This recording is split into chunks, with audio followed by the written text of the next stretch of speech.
picture a famous person you like. Every famous person you could imagine was at that show. It was like the biggest night that Hollywood had ever seen. And when that guy tackled me, he cleared the bleachers. I had to watch the tape afterwards to know this happened, but as soon as he tackled me, Jamie Foxx was the first motherfucker that jumped out of the crowd. He was wearing a white cowboy hat, like he knew this shit was gonna happen to him. Never seen this nigga in a cowboy hat before. And Jamie started chasing that motherfucker around like any given Sunday. And that kid was fast as shit, was juking and shaking, and he broke Jamie's ankles, and he just kept running. And then Jon Stewart from The Daily Show ran from backstage and jumped at this motherfucker like Super Jew. He was like, ah! And the kid seen Jon coming, so he jumped back, and Jon went flying that way. And this kid was fast, and then he turned around. He sees the emergency exit. He starts running for the emergency exit. Just before he got to the door, motherfucking Puff Daddy from Bad Boy Records jumped in front of the door. That nigga was like,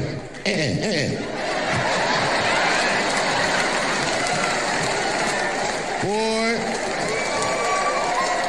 Puffy got that motherfucker. And then every celebrity just ran out, because every celebrity saw themselves in me, and they just started beating the fuck out of that kid. And I know Chris was backstage looking like, nobody helped me.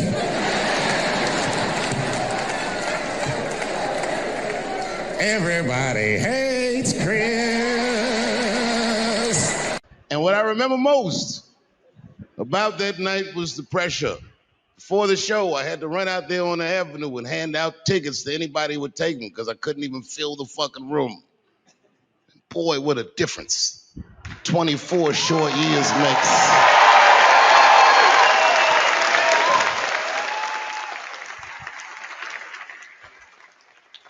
And right before that time, my father had died. He never lived to see me do it. And when he died, I was inconsolable. I thought I'd never smile or laugh again. And the only thing that got me out of that space was a comedian friend of mine, the late, great Norm Macdonald. That's right. Shout out to Norm. And what Norm did, which I'll never forget, is he knew that I was the biggest Jim Carrey fan in the world. Now, I'm not going to go all into it, but Jim Carrey is talented in a way that you can't practice, rehearse. What a God-given talent. I was fascinated with him. And Norm knew that. And he called me up and he goes, Dave, he says, I'm doing a movie with Jim Carrey. Do you want to meet him? And I said, fuck, yes, I do. And it was the first time I could remember since my father died being excited. And the movie was called Man on the Moon. I didn't know any of this. And in this movie, Jim Carrey was playing another comedian I admired, the late, great Andy Kaufman. Yes, and Jim Carrey was so immersed in that role that from the moment he woke up to the time he went to bed at night, he would live his life as Andy Kaufman. I didn't know that. When they said cut, this nigga was still Andy Kaufman. So much so that everybody on the crew called him Andy. I didn't know any of that. I just went there to meet him, and when he walked into the room where we were supposed to meet, I screamed, Jim Carrey! And everyone said, no! Call him Andy. And I didn't understand. And then he came over and he was acting weird. I didn't know he was acting like Andy Kaufman. Just like, hey, how you doing? And I was like, hello. Andy? Now, in hindsight, how fucking lucky am I that I got to see one of the greatest artists of my time immersed in one of his most challenging processes ever. Very lucky to have seen that. But as it was happening, I was very disappointed. Because I wanted to meet Jim Carrey, and I had to pretend this nigga was Andy Kaufman all afternoon. And he was clearly Jim Carrey. I could look at him and I could see he was Jim Carrey. Anyway, I say all that to say, that's how trans people make me feel. My wife's friend, Stuart, told me that. My wife has a lot of gay friends. Stuart's their leader. She has a lot of gay friends. And I don't like them. Not because they're gay, I'm just judging them on the merits of their character. They're just not nice dudes. They're rude house guests. They're sitting on my couch, giggling with my wife, eating my motherfucking macaroons. And I come in, they act like the party's over. Hey, Stuart, what's going on? This guy talks to me the way a cat would speak if a cat could talk. Hi, David. He always wants to have some kind of gay political argument. The last one was about a petition in federal court to take the words husband and wife out of the law. I said, well, why would you want those words out the law? He said, because it discriminates against same-sex couples. I was like, niggas, please save me the semantics. Just trust me, take your chips and get the fuck out of the casino. You're about to crap out. Go outside, talk that over amongst yourselves, and whichever one of you is gayer, that's the wife. Okay. Before I did Killing Them Softly, when I was 22, HBO gave me the biggest opportunity of my life at that time. They gave me a half-hour special, but this shit was not like a special, you know what I mean? It was like, it was generic. It didn't even have a title. It was just Dave Chappelle. And I shot it in San Francisco at a place called Broadway Studios, which is on the second floor of a building. And beneath Broadway Studios is a nightclub. And the special was only supposed to be 30 minutes. And I got ready, I practiced, I did all the shit I was supposed to do. And the night that I taped, 20 minutes into my 30-minute set, I'll never forget this, music started blasting from the nightclub underneath. You could hear it real loud, and it fucked my whole show up, and I was devastated. I was a young man. I really believed in what I was doing, and I thought that my dream had been killed. So when I got off stage, I ran down the steps to the alley behind Broadway Studios and where the control trucks are parked, and I kicked that motherfucking door open, and I started yelling at all the producers. I was nobody in show business, just a guy that believed in us. I said, man, you fucked everything up.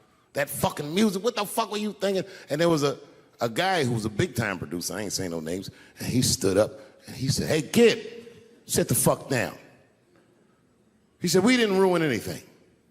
He said, we made a deal with that nightclub to not play music, and they didn't honor the deal. And I said, who didn't honor the deal? And he pointed to a guy.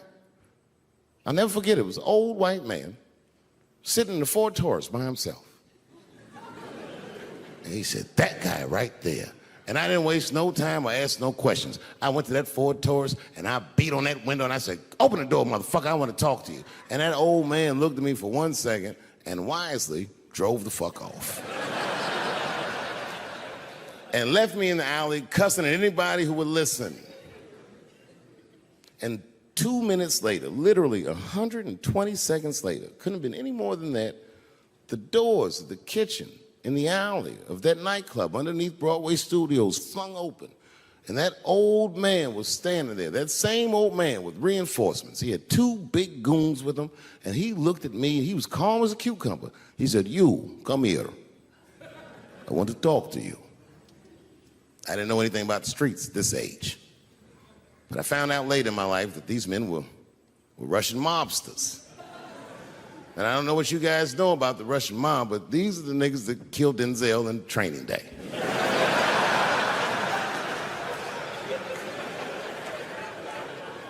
And all the producers knew what I was up against. They said, Dave, do not go in there. And I said, fuck y'all. And I walked right into that kitchen, and they closed the doors behind me, and it got dark as fuck in there. And I knew, I'm not dumb, I knew I was in a bad situation.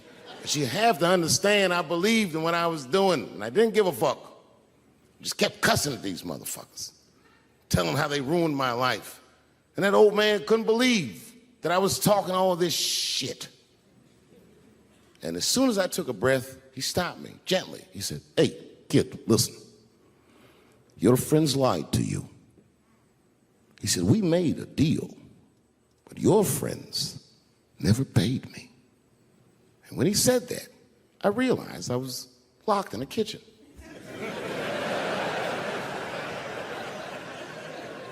I realized he was telling the truth, which would make me wrong. And the very moment that I realized I was wrong, for the first time, I was afraid. You see, It's a funny thing if you believe you're absolutely right. You can get drunk off the feeling of how right you are. That's why gay people are so mean.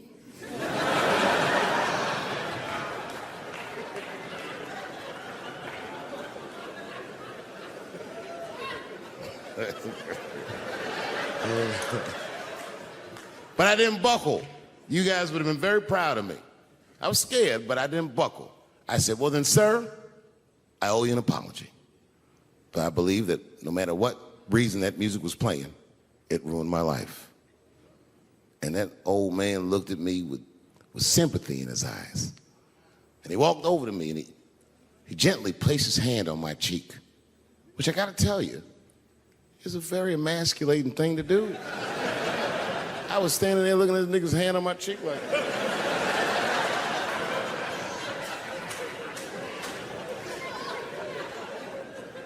and he said, you are a real man.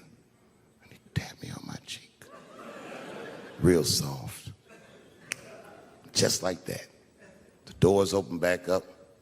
The light from the alley flooded into the kitchen. And I just walked out alive. I lived to fight another day. And in that moment, I learned one of the most valuable lessons of my life, and I have to share it with you. And that lesson is this. In your life, in any given moment, the strongest dream in that moment wins that moment. I am a very powerful dreamer. Yeah, I'm not lying.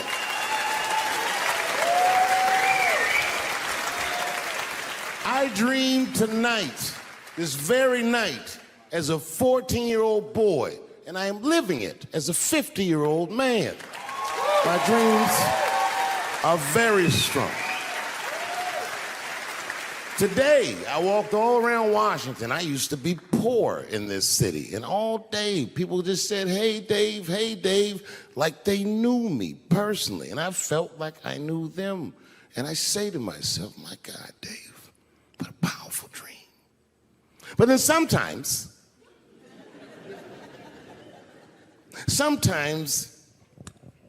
I feel regular. Just feel like myself. Maybe I'll smoke some weed and be in some nightclub and feel shy. But I'll look across the nightclub and I'll see some guy that no one's ever heard of. But this nigga worked all week and got bottle service.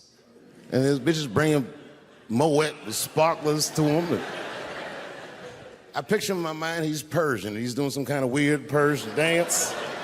And he got 6 bitches at his table because he got so much liquor, and they all call him saying, go Cena, go Cena. And I'll be looking across the room like, oh my God, I'm in that guy's dream. I can hear him telling his friends, hey, how was the club last night? Man, that shit was fantastic. I had bottle service. I seen Dave Chappelle across the club looking at me like, ooh, who was that? And that's the trick to life. You have to be wise enough to know when you were living in your dream. And you have to be humble enough to accept when you're in someone else's. It's why I don't judge between Will Smith and Chris Rock. Because you guys look at them as big ideas, but I look at them as fellow dreamers. I can't judge between them because I see myself in both of them. I am Will Smith. I am the man that cannot take it anymore and will slap the shit out of the next person that says a crossword to me or somebody that I love. And I am Chris Rock. I am the man that can get slapped in front of the whole world and keep my composure so I don't fuck anything up. That is what men do. Men make boundaries. Men enforce boundaries, and men test boundaries. And no man tests more boundaries than a trans man. Kelly got another sex tape out now. This guy makes more sex tapes than he does music. He's like the DJ Khaled of sex tapes.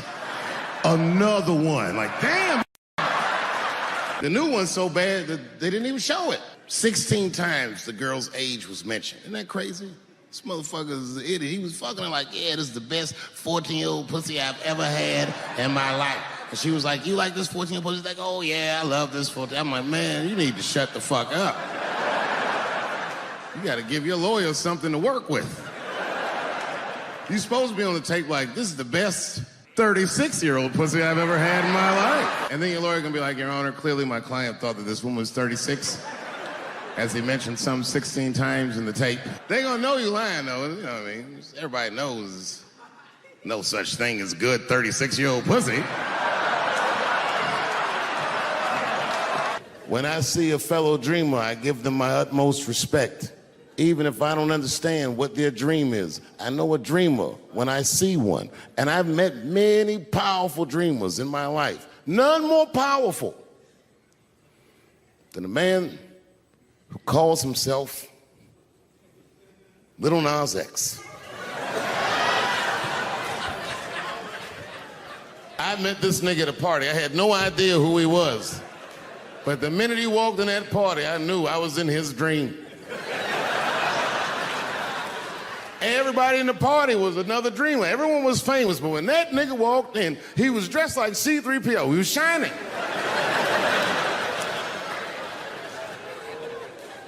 And everyone was like, oh my God, there he is. That's Lil Nas X. I didn't know who he was. And for some reason, out of all them dreamers, he walked right up to me. And he said, I tried to get you in my video. I didn't know what the fuck he was talking about. I said, what? I said, what? What video? And he just looked at me like, you know what video, and walked away.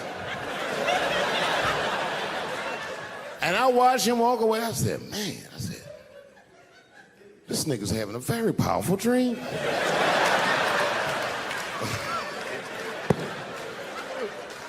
You know what it reminded me of? It reminded me of when we was in grade school. Remember in grade school, the teacher would ask everybody what they want to be? Timmy, what do you want to be when you grow up? And Timmy acted like he had an idea. He'd stand up, he'd say, I want to be a fireman. And the teacher would say, Timmy, that is a beautiful dream. But Timmy didn't mean it. Timmy said he wanted to be a fireman because deep down, Timmy's attracted to fire. And by the time he's 14 years old, this nigga's a full-blown pyromaniac, playing with kerosene and matches like a goddamn expert. And then one night he goes downtown with his buddies, fucking around with fire, and burns a warehouse down. And he doesn't know it, but there's 13 migrant workers from El Salvador, and they're in that motherfucker. They get trapped, and then they die in the fire. Isn't that a tragedy? It was an accident. He's only 14 years old, but he's black. So they try him as an adult. And Timmy ends up spending the rest of his life in jail. Dream deferred. Burp, burp.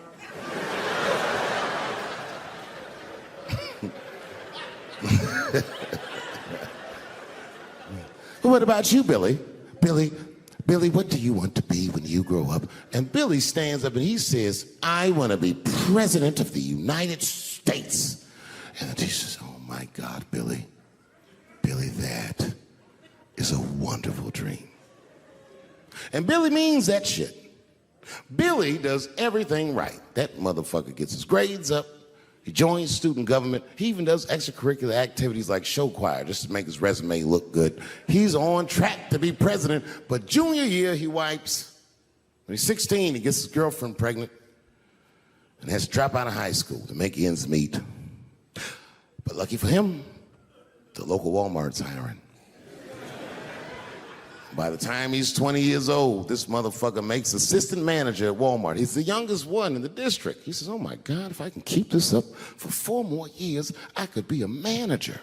And if I can keep this up for 6 more years after that, I could even be a regional manager and have as many as 3 Walmarts under my control. And he's a big picture guy. He sees where this path is going, so he kills himself.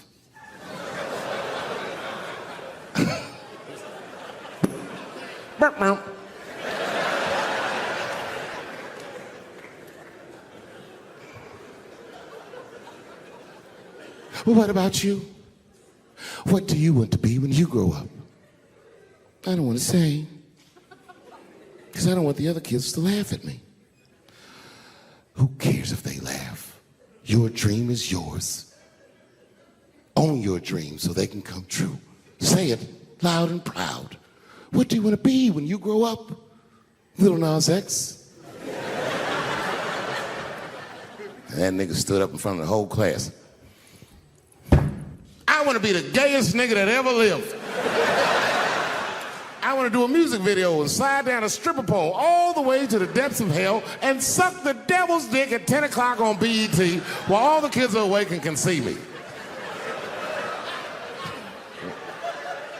Shockingly, that was the only dream that worked out.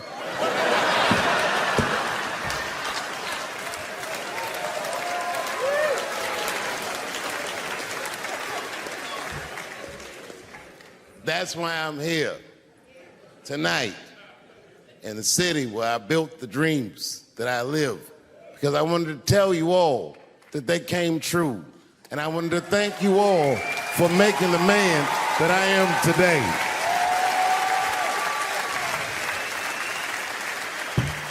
Yes, I am living a very powerful dream. Every time I come to this city and I stand in front of you, I realize that, my God, man, this is not my dream at all. It's yours. And I am honored to be in it. Thank you very much, Washington, D.C. I'll see you next time. What is happening in Hollywood that a guy that tough will be on the street waving a gun, screaming, "They are trying to kill me"? Yeah. What's going on? Why is Dave Chappelle going to Africa? Why does Mariah Carey make a $100 million deal and take her clothes off on TRL? A weak person cannot get to sit here and talk to you. Ain't no weak people talking to you. So what is happening in Hollywood? Nobody knows. The worst thing to call somebody is crazy, is dismissive. I don't understand this person, so they're crazy. That's bullshit. These people are not crazy. They're strong people. Maybe the environment is a little sick.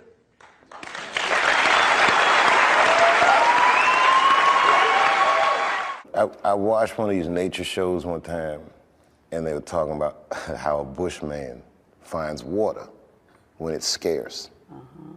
And they do what's called a salt trap. I didn't know this. Apparently baboons love salt. Okay. So they put a lump of salt in a hole, and they wait for the baboon. The baboon comes, sticks his hand in the hole, grabs the salt makes his hand bigger, and he's trapped. He can't get his hand out. Now, if he's smart, all he does is let go of the salt.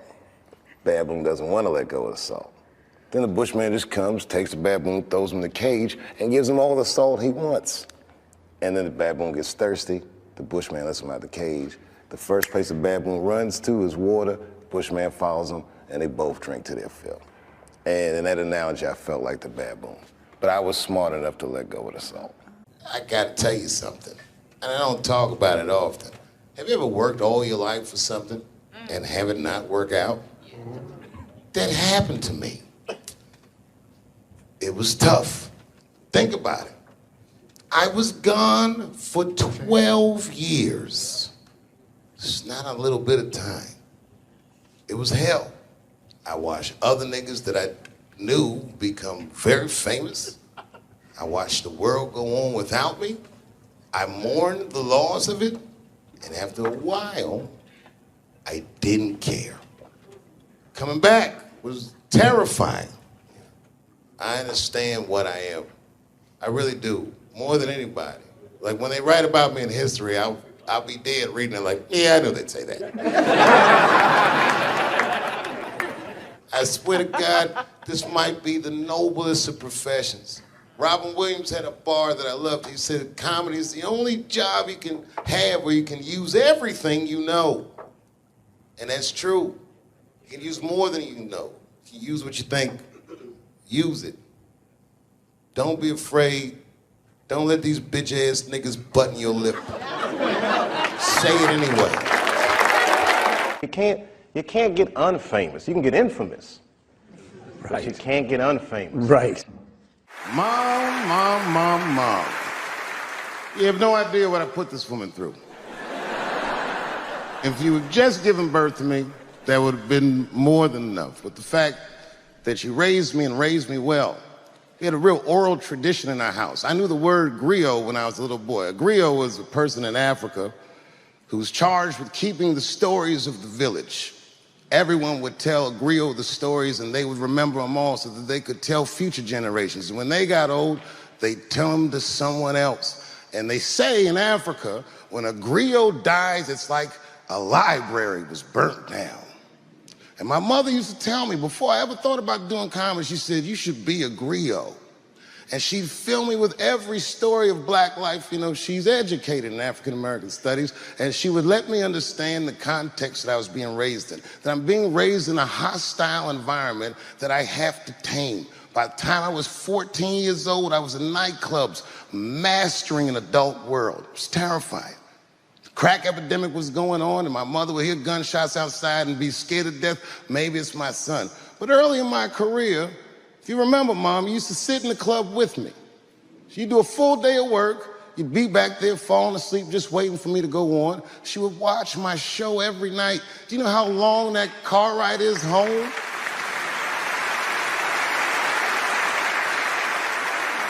How many of you have ever heard your mother say, pussy jokes were a little too much tonight, son?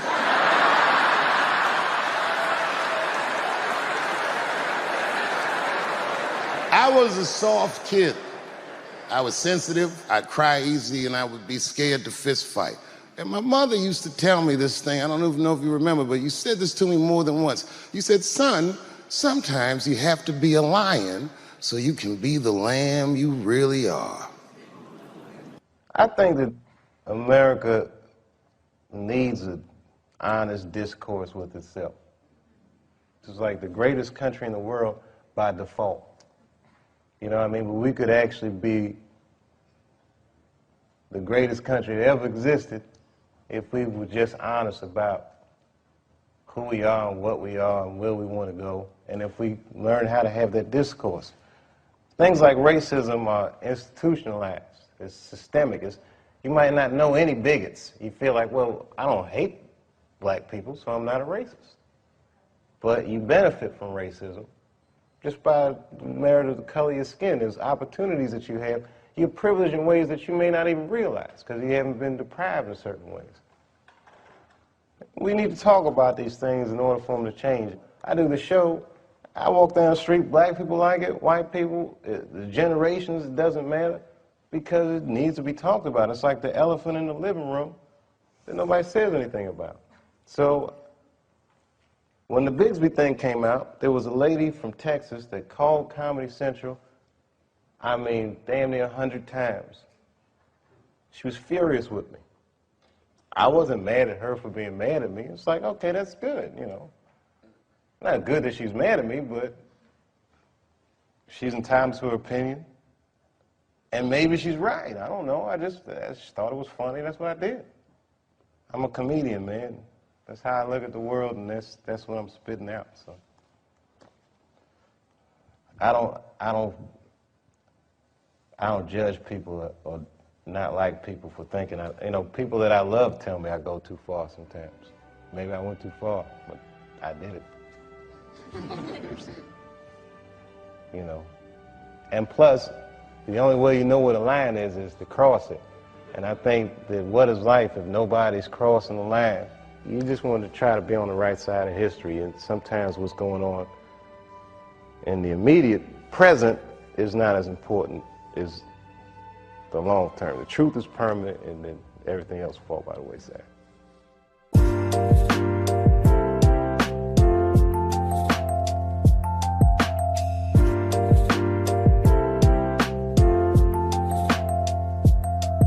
I did want to say, and one thing today just made me think about, for all the things that I've done, I'm most renowned for what I didn't do.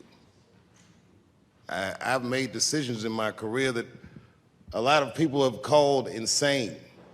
2004, I had a $50 million deal on the table, and in a crisis of conscience, flipped the table over and walked away. Went to South Africa. Everyone said I was running away from the money. That is not true. In fact, I still want that money.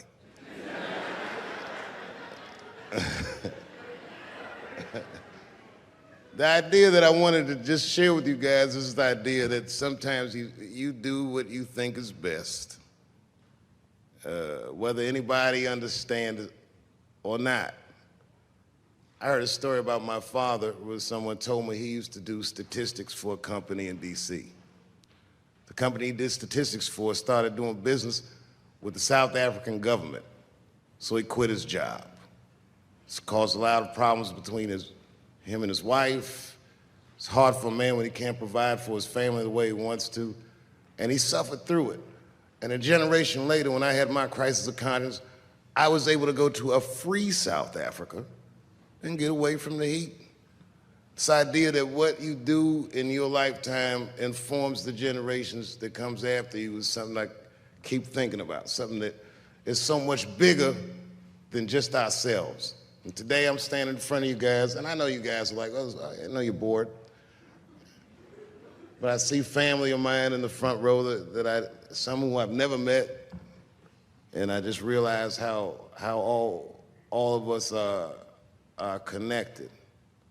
That my great-grandfather built something more substantial than buildings. He built a community, and he built, more importantly than a community, he built a way.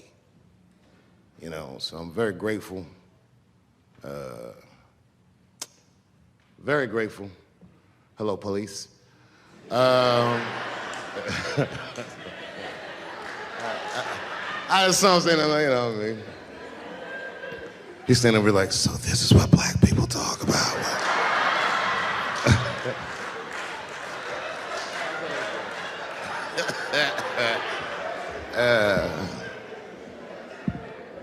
I just want you guys to remember, you know, that right now there's this thing where ethics aren't what they used to be. This idea that people are trying to replace the ideas of good and bad with better or worse.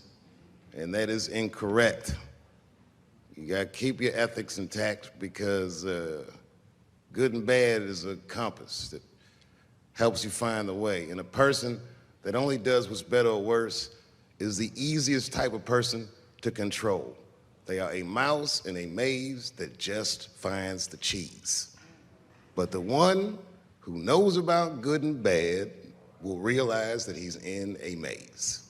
So, that being said, I just hope that all of you guys transcend whatever you see as your obstacles, and that you live outstanding lives, and that you stay connected to your communities because you have so much power there, and that you grow your communities and you diversify your communities, and that you don't let anybody tell you you can't or to be afraid. It's okay to be afraid because you can't be brave or courageous without fear. The idea of being courageous is that even though you're scared, you just do the right thing anyway. So in 2004, I walked away from $50 million, and in November, I made a deal for $60 million. So,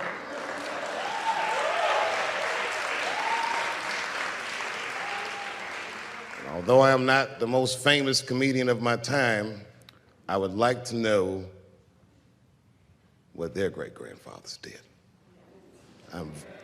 I'm very proud today. Thank you very much.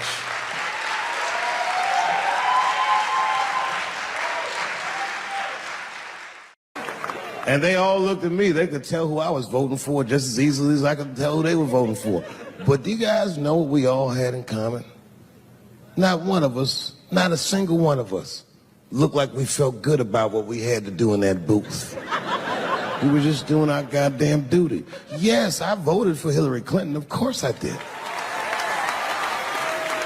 I voted for her because I liked what she said vastly better than I liked what he said. But to be honest with you, at that point, that shit was like watching Darth Vader do the I Have a Dream speech. That bitch is mean as hell. She'd already Karate Kid swept Bernie Sanders' legs from underneath him. Boy, it was hard voting for that shit. But it was the lesser of the evils. I know you were a Clinton supporter, Miss I am sorry for her. But it didn't feel as good as it should have. She was gonna be our first woman president. They were gonna make coins out of this bitch.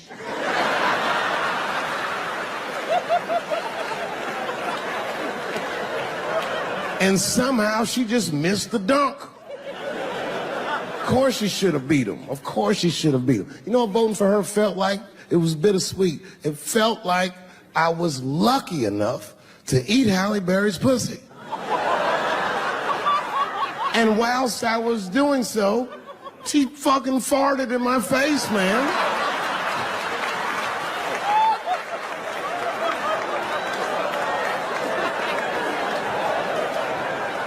Now you understand, I'd still do it. But boy, I wish she didn't fart in this great nation's face. I voted that day, and then that same day I flew to New York City. I had work. That night I was in a comedy club in New York, and I said to an audience almost exactly what I just said to you. And I didn't know that there was a journalist in the room. And this journalist wrote an article. The headline of the article said, Dave Chappelle is an avid. Yeah, I had no idea the paper said that. And you know how I found out? My wife called me from Ohio the next morning in a goddamn panic. David, what the fuck is going on in New York? I said, I'm being good, but what have you heard?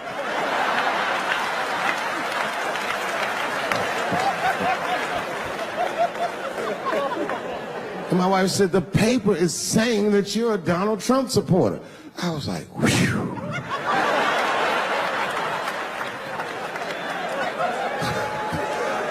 I said, don't worry about that shit, baby. Nobody in their right mind would believe that. And she said, no, David, people believe it. And then she started reading the comments to me. Oh, they were terrible. All these black people call me all kinds of Uncle Toms and shit. I should tell you, buddy, this is a very serious allegation from one black to another. I was incensed. Uncle Tom? How am I Uncle Tom, nigga? You the one that reads the Observer? Anyway, all this shit goes down around, and now Trump is the president, and I'm hosting Saturday Night Live.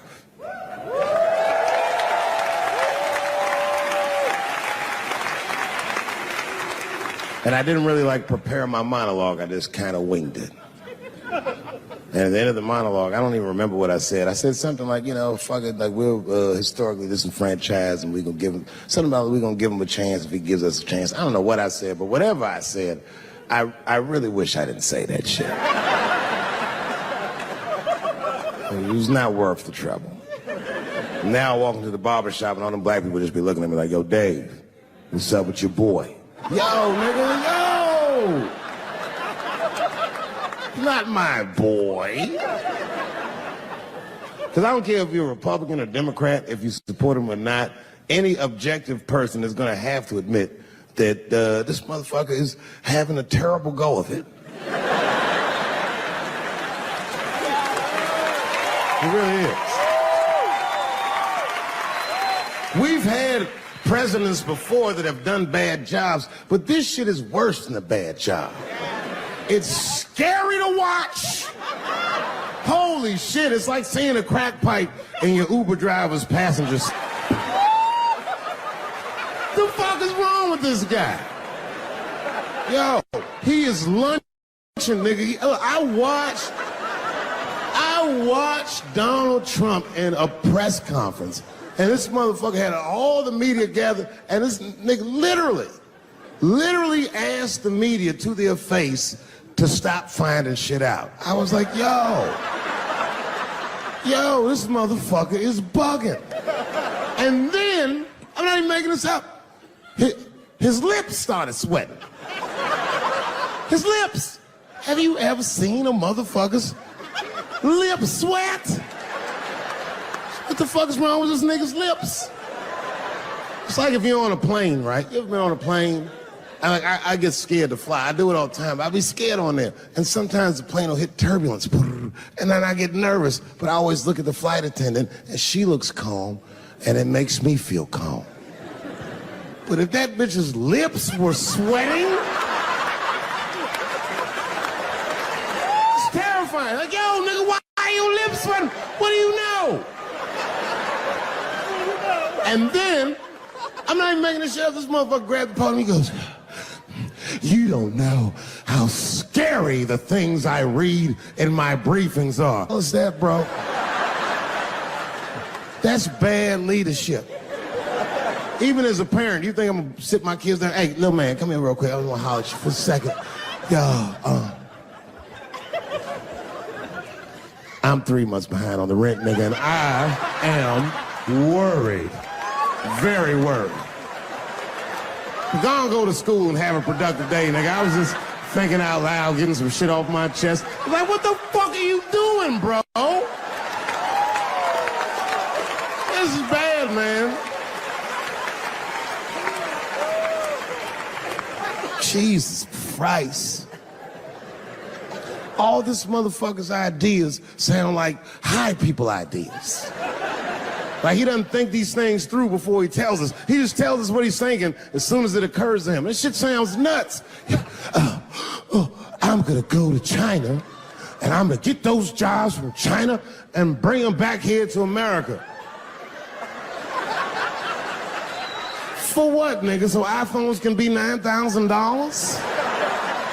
Leave that job in China where it belongs. None of us want to work that hard.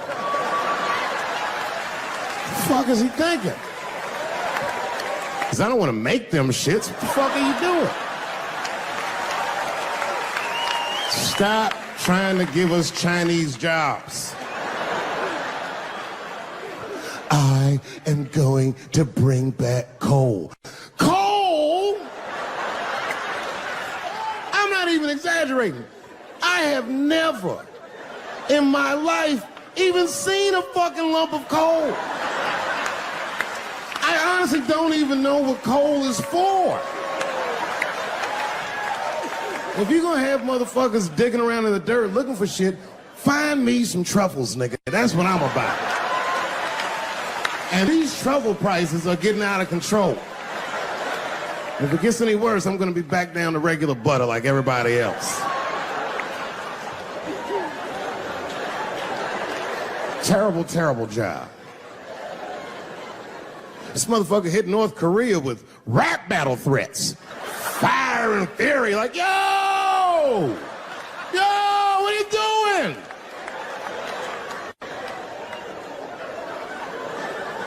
It's fucking Korea, man. Kim Jong-un is a scary motherfucker. He might be as crazy as Trump. Some scary shit. And if you one of them naive motherfuckers that thinks that a war with Korea is gonna be easy, then you don't play Call of Duty at 3 a.m. like I do. Because that's when the Koreans play. Fucking 8-year-old Korean kid took out my whole goddamn platoon last night.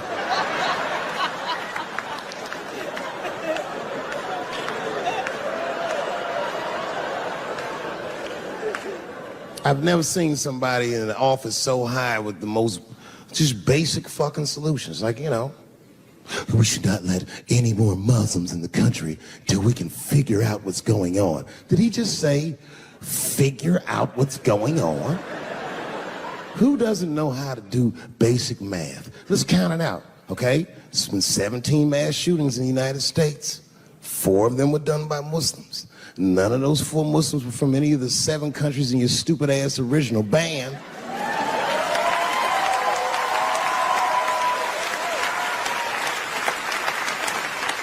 And since he brought it up, the other 13 shootings were done by the Tiki Torch Whites. These are facts. And you don't see me trying to ban white people from the show to keep it's a fucking terrible idea because it's mean and it's racist. And most importantly, it would be catastrophic to my bottom line.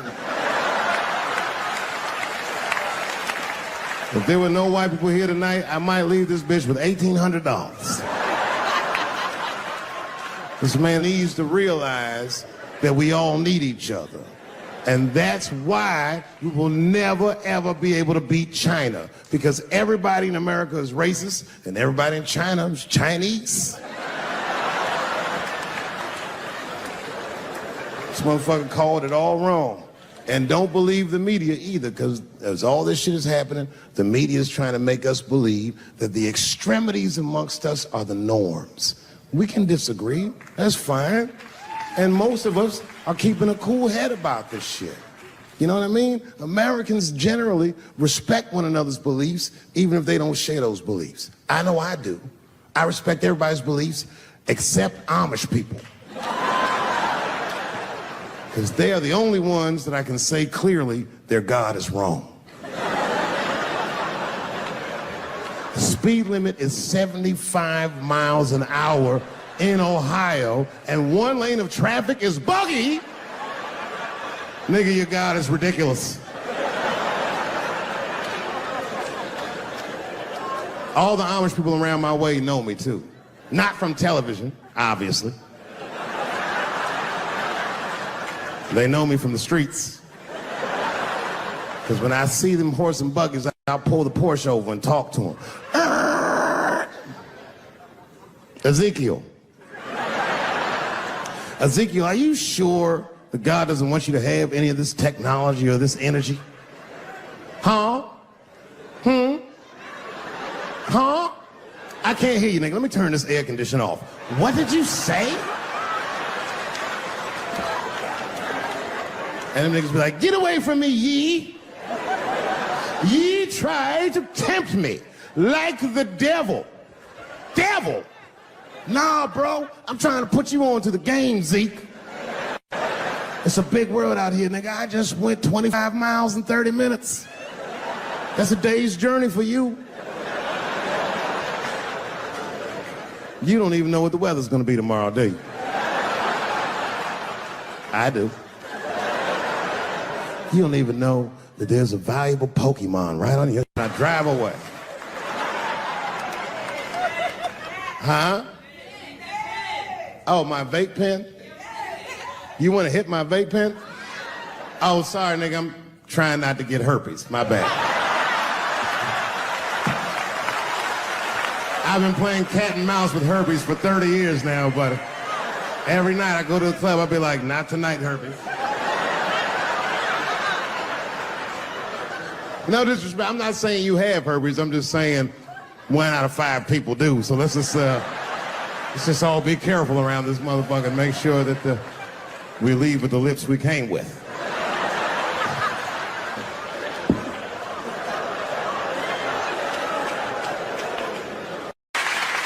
But I can't say the word faggot. And she said, because, David, you are not gay. I said, well, Renee,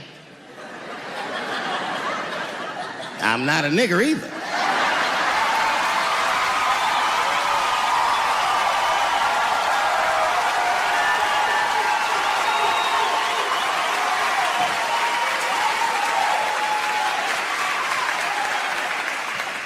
But you see, what I didn't realize at the time and what Kevin had to learn the hard way is we were breaking an unwritten and unspoken rule of show business.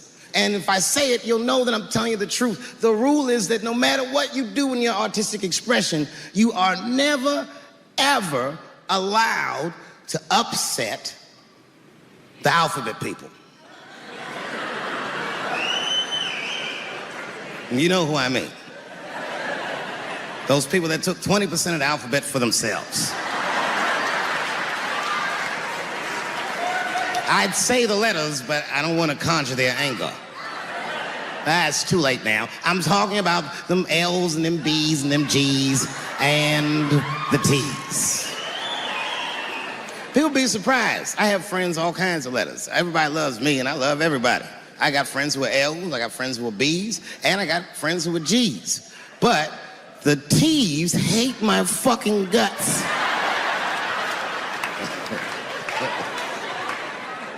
And I don't blame them. It's not their fault, it's mine. I can't stop telling jokes about these niggas. I don't want to write these jokes, but I just can't stop.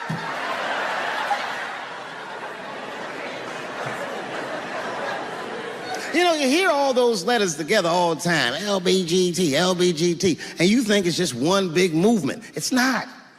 All those letters are their own movement they just travel in the same car together.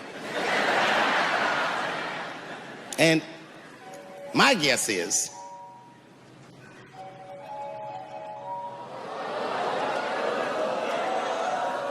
what is this, high school? This nigga probably got a babysitter or something. Go on and answer your phone, nigga. Just get that shit out of here. I'm in the middle of something important.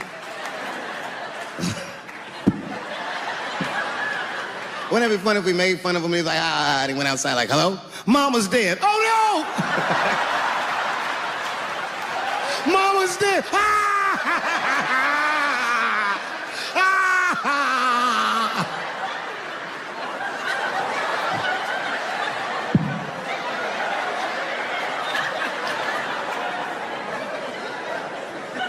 That was a weird time phone call, wasn't it? It's like his phone is gay.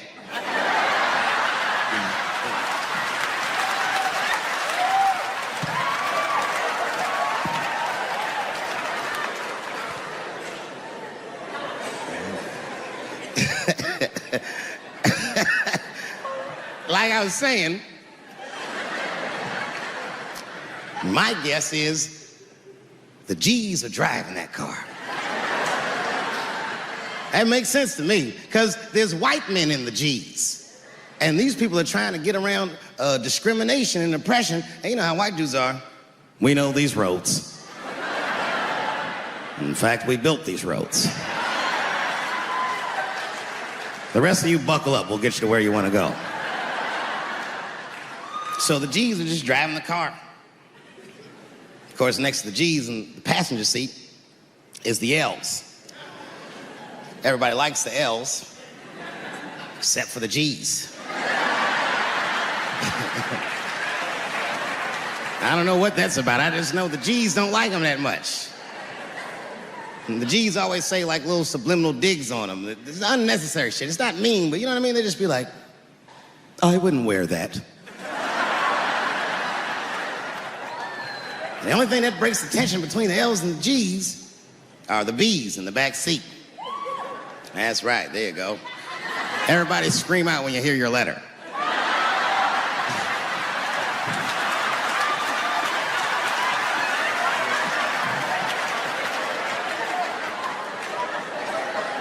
If it's one thing that the L's and the G's agree on, is that the B's are fucking gross. They seem greedy to the L's and the G's, you know what I mean? They're just sitting in the backseat like, yeah, man, I'll fuck anybody in this car. What's going on, man?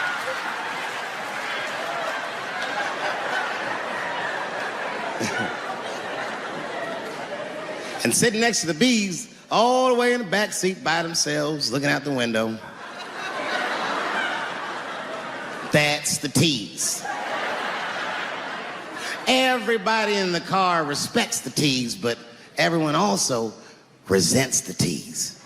It's not the T's' fault, but everyone in the car just feels like the T's are making the trip take longer.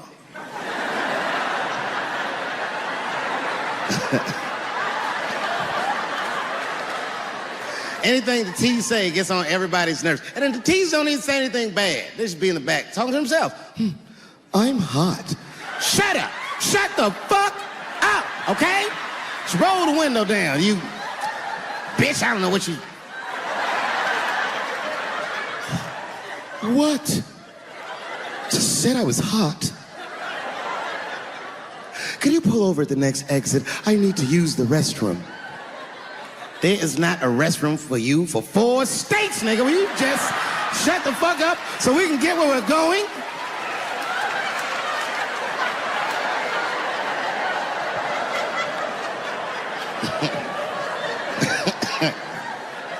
And just when that car can't get any more tense, the Q's are a hitchhiker that they pick up on the road. Some white dude in booty shorts is walking down the freeway.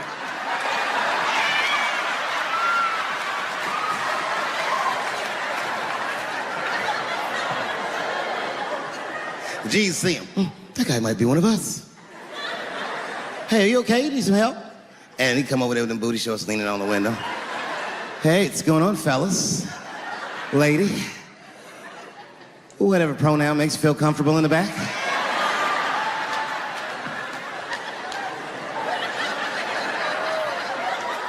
Yeah. really know where I'm going. I don't know if I'm gay or I'm straight or whatever. All I know for sure is that I really want to get in this car.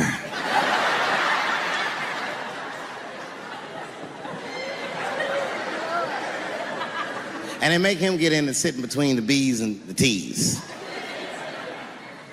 I feel bad for T's, but they're so confusing. And it's not all my fault. I feel like they need to take some responsibility for my jokes. Because I didn't come up with this idea on my own. This idea that a person can be born in the wrong body. But they have to admit, that's a fucking hilarious predicament. It's really fucking funny. If it happened to me, you'd laugh, wouldn't you? That wouldn't be funny if it happened to me? I think it would be. What if it did? What if I was Chinese, but born in this nigga body? That's not funny.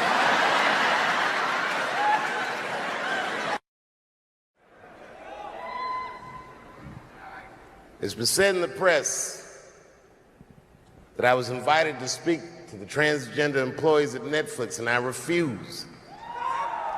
That is not true. If they had invited me, I would have accepted it, although I am confused about what we are speaking about. I said what I said, and boy, I heard what you said. My God, how could I not? You said you want a safe working environment at Netflix. Well, it seems like I'm the only one that can't go to the office anymore.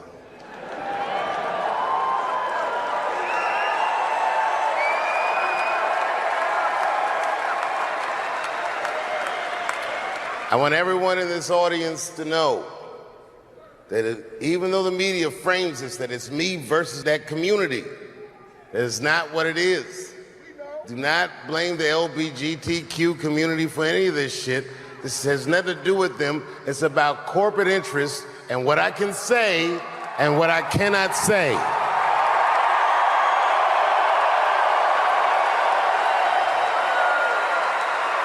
For the record, and I need you to know this, everyone I know from that community has been nothing but loving and supporting. So I don't know what all this nonsense is about. In summer 2020, when the whole world shut down, I was outside doing shows. My neighbor had a cornfield, and he let me throw shows there, and people came from all over the country. Some people came from around the world to see those shows. The best comedians on earth came to my home and broke bread with me. And we lived our lives. We found a way to keep moving forward. I made a whole documentary about it. The first night of those shows was a piece that some of you might have seen. It was called 846, and it dealt with the death, the murder of George Floyd.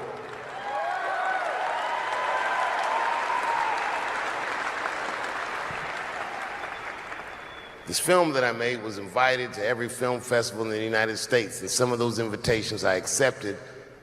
And when this controversy came out about the closer, they began disinviting me from these film festivals. And now, today, not a film company, not a movie studio, not a film festival, nobody will touch this film. Thank God for Ted Sarandos and Netflix. He's the only one that didn't cancel me yet.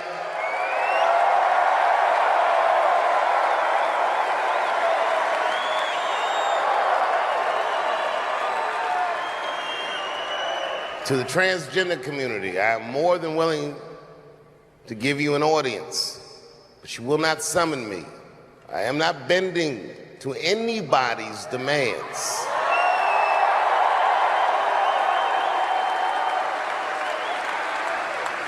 And if you want to meet with me, I'd be more than willing to, but I have some conditions.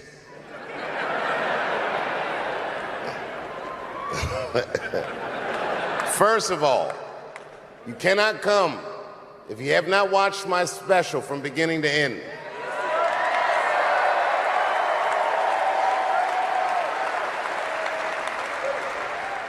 You must come to a place of my choosing and a time of my choosing.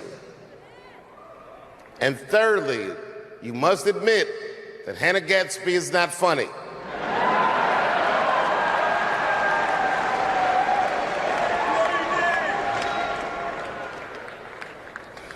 I desperately want people to see this movie, but I understand why investors would be nervous. Since nobody will touch it, I'll tell you what I'll do. I will make it available for all of you in 10 American cities, going on sale in the next few days.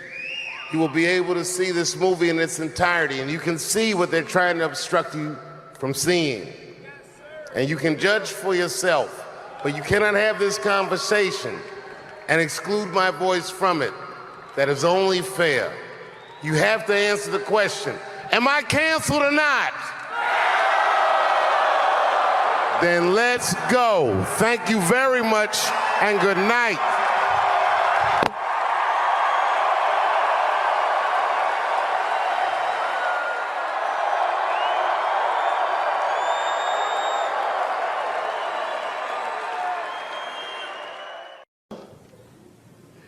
There's a trans woman sitting in the audience. This is a true story. This was like a few weeks ago. I did 6 shows that weekend. This trans woman came to 4 of them. Calls herself Daphne. Man, this chick Daphne was in there cracking the fuck up at everything I said about everybody. It was amazing. She was laughing, and it was fun to watch her laugh.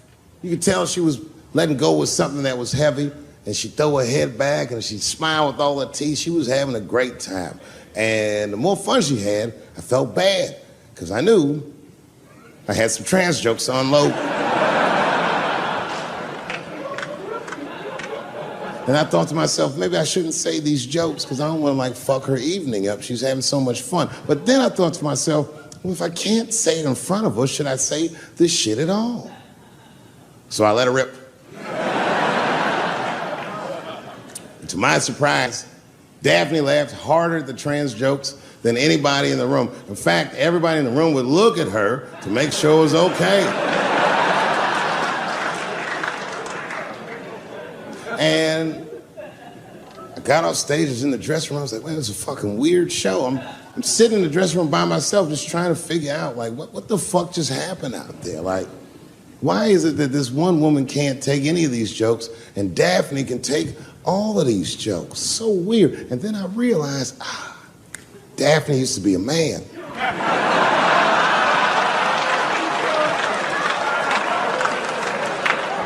So now I go out of the dressing room and like you can see like all the staff was there like cleaning the club up, the audience had gone, and sitting at the bar by herself was Daphne. And she's like, hey, Dave, come join me for a drink. And I don't want her to think that I'm transphobic or nothing, so I'm like, fuck, I guess I could have at least a drink. And we get some tequila and we're sitting there. And she was fucking cool. Turns out that Daphne, she wants to be a comedian. She was asking me for advice, and I told her advice and all that shit. And then she says to me, she says, boy, you sure do get a bad rap for your trans jokes. I said, Daphne, thank you, but you don't have to say that. I hope I didn't offend you. She goes, no. She said, in fact, I read about you in the New York Times. I said, you did? She said, yeah. She said, I thought it was interesting that they blamed you for R. Kelly. They said you normalized him for telling jokes about him. I go, yeah, they said that. She goes, I wonder why they never said that you normalized transgenders by telling jokes about us. And I'd never thought about that. It never occurred to me. And we started making out. And then, like, I reached up just to see what it felt like. I was like, what? And it felt like pussy, did it? I was just like... Now, I was hanging out with a friend of mine. He's a white guy, you know. We were just hanging out. And we were lost in the city, you know, we were smoking a joint.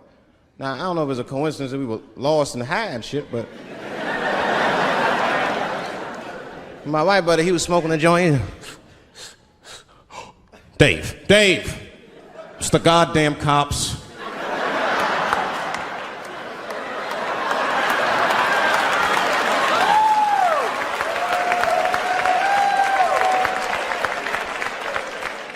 I'm gonna ask him for directions. I said, Chip, no! Chip, don't do it! It was too late. He was walking over there. This man was high as shit. Excuse me. Excuse me, sir. Touching him and shit. Excuse me. Need some information. Start confessing things you shouldn't confess. I'm a little high.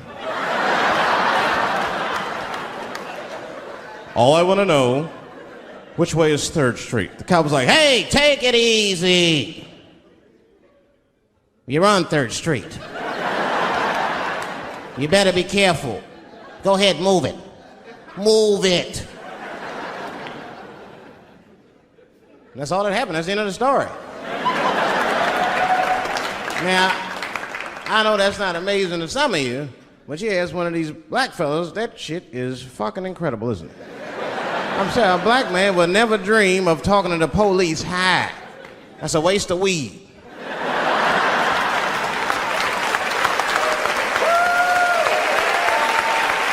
Serious. I mean, I'd be scared to talk to the police when I'm sleepy. They fuck around and get the wrong idea and shit.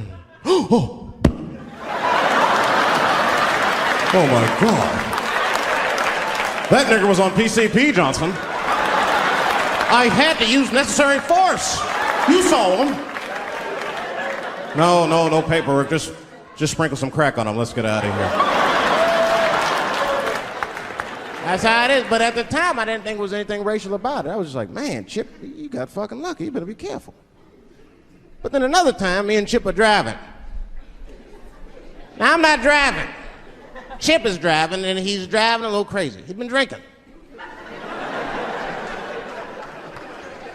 Now, I don't like to let my friends drive drunk, but, you know, I was smoking a joint. I couldn't really say shit to the guy.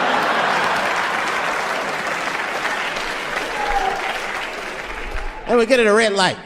We stop at a red light, and a car pulls up next to us, and I'll never forget it. Chippy looks at me, he's all drunk, and she's like, Dave,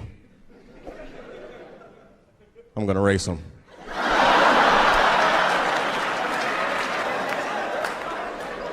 I knew it was a bad idea, but I was high. I tried to explain to him it was a bad idea, but all that came out was, well, nigga, sometimes you gotta race, I don't know.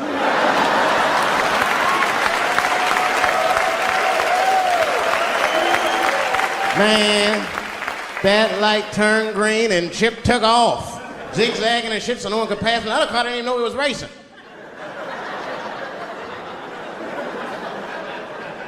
Then the police seen us and pulled us over. Now you understand, I'm scared as shit. I mean, come on, the car smells like weed. I've been speeding, this man is fucking drunk.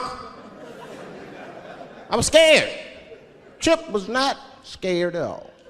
It was weird, he didn't even turn his radio down. Isn't that weird a little bit? I mean, if you get pulled over, wouldn't you turn your radio down? Nobody want to get their ass beat to a soundtrack and shit. You know what I'm saying? Chip had the music blasting. We're not gonna take it.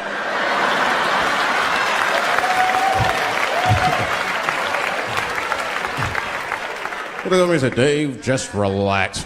Close your butt cheeks. Just relax.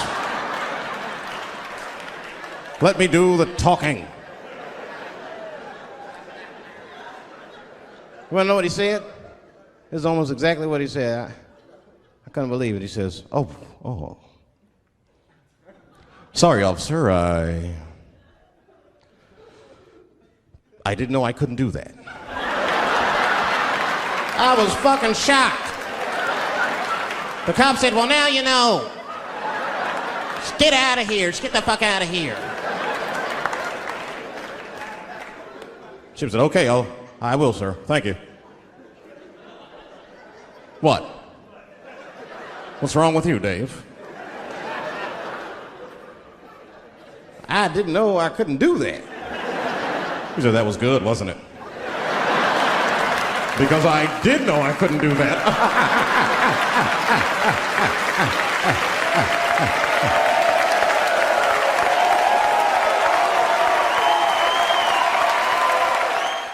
Really, you know who I'm gonna vote for next time if things keep going the way it's going is that gay dude.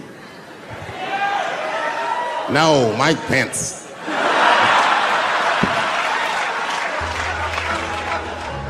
Now, this is the same club, the Punchline. This is 15 years ago, and I had just gotten back from my infamous South Africa trip. And I came to the Punchline just to cheer myself up. It's a safe place where I could tell some jokes. And I find out that this comedian I know, Chris Tucker, who's in all those Rush Hour movies, I find out that Chris is in San Francisco too at some charity event. So I call him, I'm like, yo, I just saw you at some charity event. I said, I'm doing a show at the Punchline. Why don't you come by the club after your event? He's like, cool, Dave. I thought she was dead, nigga. I'll come by. He says, is it okay if I bring some friends? Because, you know, I'm with a lot of people. I go, man, you Chris Tucker. You can bring whoever the fuck you want. And then I show up to the club late that night, and I walk into the dressing room, and sitting in the dressing room is Gavin Newsom, who at the time was the mayor of San Francisco, but now he's the governor of California. And sitting next to him was Kamala Harris, who at the time was the DA of San Francisco. Now she's the senator from California that's front running on the Democratic ticket. And sitting next to her was Al Gore. It's fucking weird. And sitting next to Al Gore was the guys from Google, Sergey, and I don't know how to say these. All right. And it was Chris Tucker and Ben Jealous, who at the time was the president of the NAACP, who was all just at this big charity dinner, and Paul Mooney was drinking scotch. And we all was just in there. And, you know, at first I was a little uncomfortable when we started talking, and we all got along really well. At some point, Kamala Harris says to me, she goes, you know, a friend of mine is announcing his candidacy for president tomorrow. I went to college with him. I'm like, what? I go, Barack Obama? She goes, you've heard of him? I'm like, yo, I just read about this dude. And she goes, yo, yeah, blah, blah, blah, we're talking. She goes, you know what? She says, let's call him on the phone. I said, what the fuck? And she picks the phone up and she dials and she's listening like this. And she goes, this is voicemail. And she gives me the phone, she goes, leave him a message.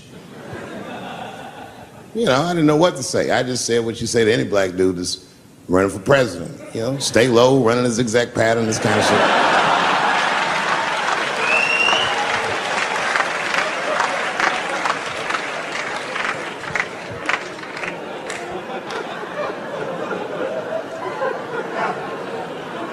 And then the last thing I say is, you know what? I said, sir, I really do believe you can do this. Like, man, I'm wishing you luck. Now, next day I wake up and go for coffee at a place called the Embarcadero. It's like an eatery by the sea in San Francisco. And I'm walking to the coffee shop and there's a police line and I can't cross the tape. But then I figure, fuck it, I'm Dave Chappelle, so I go into the thing like this. And the police yoke me. These motherfuckers like tackle me immediately. And I see over the police's shoulder Gavin Newsom. I couldn't remember his name, but I remember the night before I had kept teasing him and saying he looked like Christian Bale, the guy from the Batman movies. So I see him and I can't remember the name, so I'm just like, Batman, help!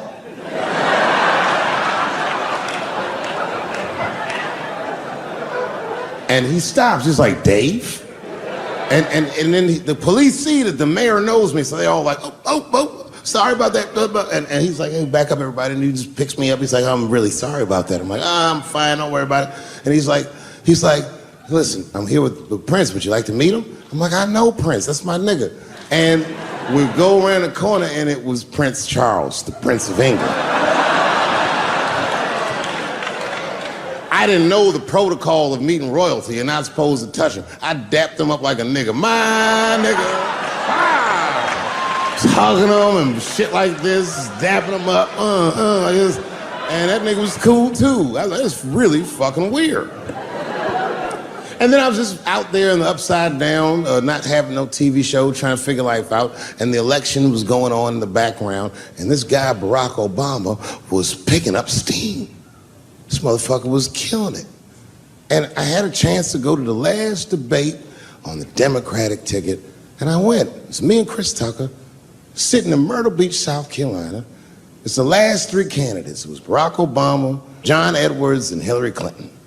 Now, Obama's a lot taller than Edwards and Clinton, and he had the center podium. And at one point, they're all on stage, and they start fussing, and Obama goes, look, none of us are perfect, like this. And his hands was like this, and there was light shining behind his head, and the other two candidates was looking up at the nigga, and I was sitting in the audience like, this nigga looks like Jesus.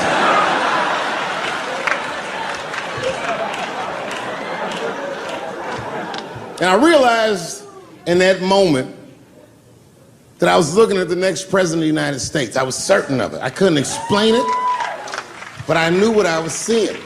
And I got really excited. And I'm not that kind of guy. I said, I gotta meet this motherfucker.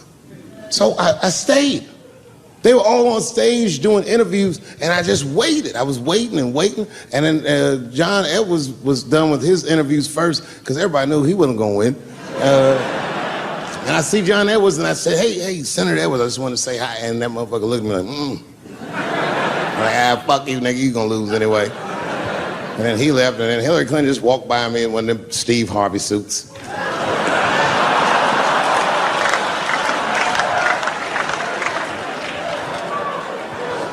But Obama was taking forever. Everybody wanted to talk to him. When I knew the media saw exactly what I saw, there was no question about it. That was the guy. I waited and I waited, and finally, must have been over an hour and a half, he finishes his last interview. He's like, well, thank you very much. Good talking to you. And he turns around, and we make eye contact. He sees me, and when he sees me, he looks over, he goes, Dave Chappelle. And Obama did me the same way I did Prince Charles. He dapped me up, and he like bro hugged me, and he pulled me in, and I'll never forget this. He said in my ear, I got your message. Thank you very much, New York City. Good night. You gotta make life interesting like that, because the shit is flimsy. Life is flimsy. You think you're gonna live forever, you ain't not gonna live forever. It's dangerous out here. We know what's going on. I travel now, you know. I used to think D.C. had the roughest ghettos in the country. Nah, nigga, I have seen some shit now. Oh, there's some rough areas outside of D.C. Yeah, everybody should go to the ghetto. I was taken to the ghetto one time. That's the worst. When you get taken and you're not expecting to go. You know, usually you want to know when you're going to the ghetto, like, I'm going to see some wild shit. I got to prepare myself. I'm going to see something crazy. When you're taken, it's different. I had a limousine driver. It was after a show. It was late at night. It was like 3 in the morning. I had a limousine driver. He was a nice guy, talking to me and shit. Oh, hey, where you from, dog? D.C.? Word? That's a rough city, man. And his cell phone started ringing. Hold on 1 second. Hello? Oh, what's up, nigga? What? What the fuck? Slow down. What? What the fuck? No! No! No! Fuck that, nigga. Fuck it. I'm on my way.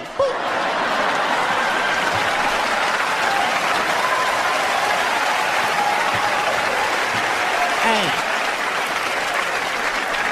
I gotta make a stop real quick. At 3 o'clock in the morning. I didn't know he was taking me to the ghetto at first. I started looking out the window. I was like, what the fuck? Is gun store, liquor store, gun store? Where the fuck you taking me? This don't look good. He didn't say shit. He just pulled up in front of an old rickety building that looked like a project. Now, I'd never been there before. I'm not sure if it was a project, but it certainly had all the familiar symptoms of a project. A fucking crackhead ran this way.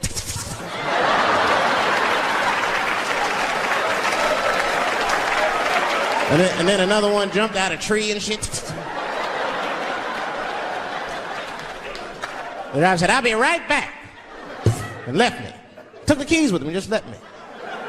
At 3 o'clock in the morning, in front of a project, in a fucking limousine. This was not good. I was like, man, I gotta look around and see if I can see some landmarks and figure out where I'm at. Might have to escape on foot. Now, this is when I knew I was in a bad neighborhood. You only see this in the worst neighborhoods. Remember, it's 3 o'clock in the morning. It's 3 o'clock in the morning. I look out the window, It was a fucking baby standing on a corner. Look at this. And the baby didn't even look scared. He was just standing there.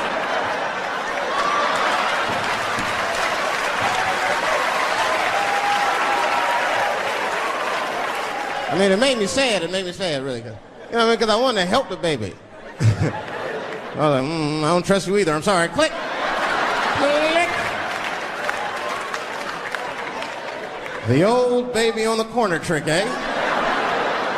I'm not gonna fall for that shit. Where's this limousine driver? You know, I start feeling bad. As time goes by, I start feeling worse. Like, man, what is wrong with me? What the hell's wrong? I'm scared of a baby. I mean, this baby could be in trouble. He might need my help. I gotta do something. But I wasn't gonna get out the car. I'm serious, man. I just cracked the window a little bit. There's an old limousine. I can roll it down.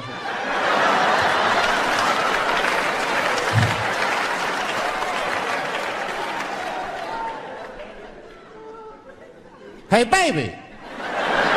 Baby, go home, man. It's 3 o'clock in the morning. What the fuck are you doing up? The baby said, I'm selling weed, nigga. I said, oh, shit.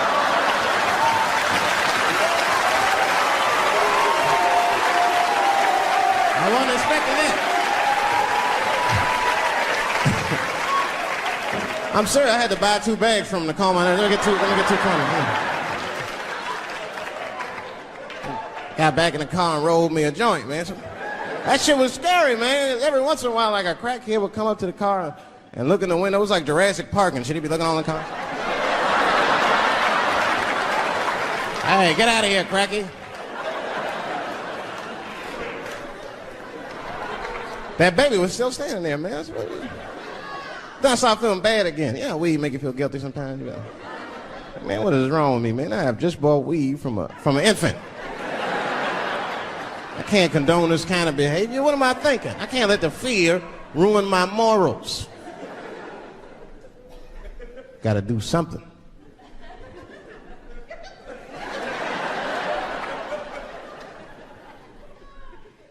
Hey, baby. Stop selling weed, all right? You got your whole life ahead of you. He said, fuck you, nigga. I got kids to feed. I said, God damn.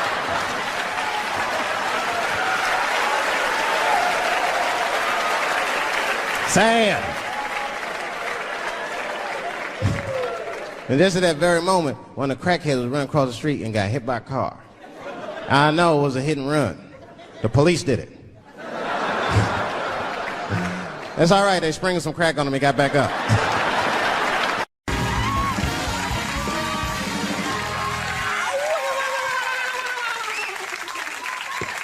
All right, everybody, we are back. My first guest is the star of the Comedy Central series Chappelle's Show. This Saturday, you can see him in his Showtime special, Dave Chappelle, For What It's Worth. Please welcome, hottest guy out there right now, Dave Chappelle.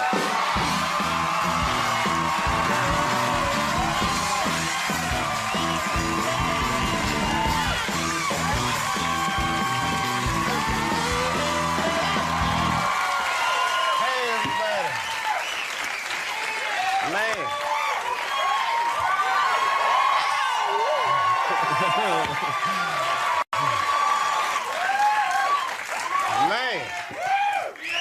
Dave, here we go. To be fair, some of that was spillover from my monologue. You better keep them dancers ready. I got nothing tonight, buddy. How are you? I've been.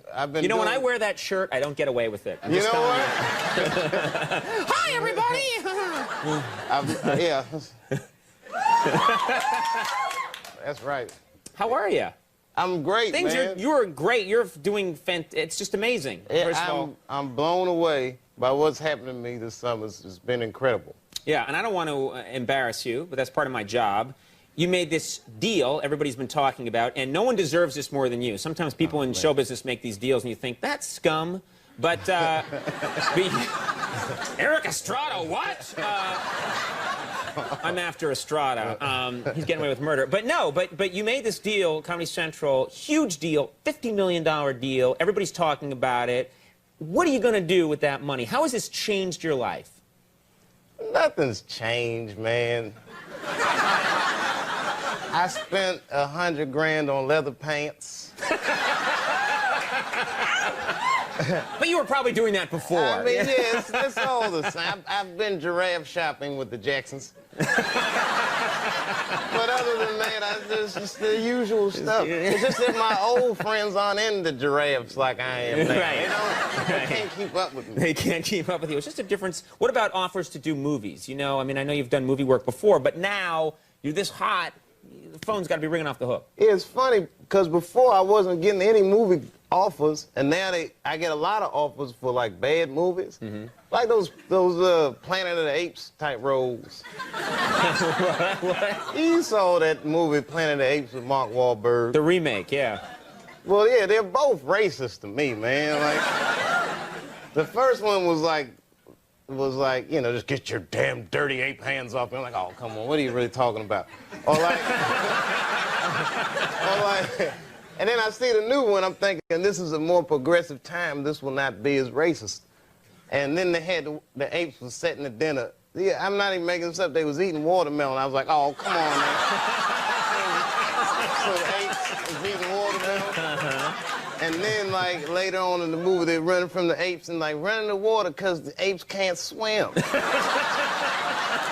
like, oh, word, see, these apes can talk, but they can't swim.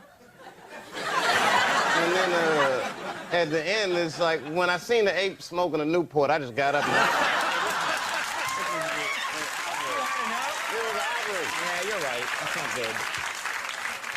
That's another thing that's changed since I made all this money. I stopped smoking menthol. There you go. I didn't stop smoking, but I don't smoke anything that they market to black people. Really? That's where the poison is, as far as I'm concerned. I can't make it that easy, baby. I keep them confused. I'll smoke stuff like Virginia Slims. I look at the box like, nobody's gonna hurt this white woman. Give me 2 packs of Virginia Slims. It's not right. You know, smoking is bad, everybody. Kids, if you're watching, don't smoke. But it's pretty funny to talk about. Yeah. Now, I don't want to pry, but I'm going to take a shot at this. Who are you going to vote for in this election? You know, it's funny. I was really into Kerry. Then when I got all this money, now Bush is looking a little better now that I got this money. I'm torn. It changes. I mean, I'm black, yet I'm rich now, so I just, the feelings I have inside, I don't know. Oh, What are you going to do? which one of these white people gonna take care of me? You're going to be in that voting booth with your Virginia Slims, thinking about it. In my leather pants and ascot. Giraffe's going to lean in. Hurry up! Let's go. Now, are you going to be a charitable person now? Is this going to, you know, and maybe you were before, but do you think you're going to try and help the people around you? Well, since I've joined the Republican Party, no, I'm not. That's good. They'll take care of themselves. Nah, man, I'm pretty charitable. Matter of fact, there was a guy that used to live in front, and he wasn't even, I shouldn't say lived, he was homeless, obviously homeless. He used to stand in front of my apartment. And one night I was coming home from shooting late, and I saw him, it was cold out, he's shivering. So I just gave him $20, which is something I didn't think about. Just get something to eat, man, whatever. And he was so grateful. I'll never forget. He was just like, thank you, brother. This means a lot. I'll never forget you. And people say that all the time. This guy never forgot. As a matter of fact, he came to my house every day after that, knocking on the door, like, come on, man, I just need some money. I could get something to eat. And he's shivering. I'm like, come on, dog, it's July, for real. What you want? He's like, I'm hungry, please. So he's hungry. I'm not going to turn away a hungry person. And I'm like, well, what are you trying to eat? He's like, what? A burger. I need a burger. But I'm like, I need more information. Do you want cheese on it? Do you want fries? Different burgers cost different amounts, right? I need to know how much money to give. He's like, I want some crack, okay? I want some crack. Maybe some fries, too, but mostly crack. You were wasting the guy's time. He had business to do. I felt bad, but then I'd see him and I'd try to, like, encourage him, like, you know, when I'm coming out, like, you can beat that crack. And I guess that's like an annoying thing to say to a crack addict because he's just like, all right. Easier said than done. Thank you very much for that encouraging word. Until you mentioned it, it never occurred to me. Now, I can't believe this, but you were invited to go to the Republican convention. That's true? Well, no, kind of. What happened was I was doing that Anderson Cooper show. Right. So Anderson was tied up at the convention. He's like, can we come interview you on the floor at the Republican convention, which is too much attention for me. I mean, any black dude that walks in there is going to have a million cameras on. If Bigfoot walked in at the same time, they'd be like, Bigfoot, so Dave Chappelle at the... Bigfoot is taking a seat with the Colorado delegation. And Dave Chappelle's a black person at the convention. Now, how are your, and again, this is about your life, but I know you got two boys. Yeah, man. These Did guys... I just you act like I just reminded you. Yeah. No, man. Oh, yeah. Those Yeah. guys, man. I hope y'all are watching. Y'all should be asleep. But, How are they? How are they doing? they're great. My oldest son just finished his first year of school. If you want to call it school, I mean, he's like 4. So I don't even know what they're learning. I went to one of, you know, those parent-teacher conferences, which I was nervous, because if they say anything less than he's incredible, then I'll get mad. So, but she was like giving me his report card, like his running is great. His jumping is incredible. She goes through all the litany, she goes, but he needs to learn how to use his words more.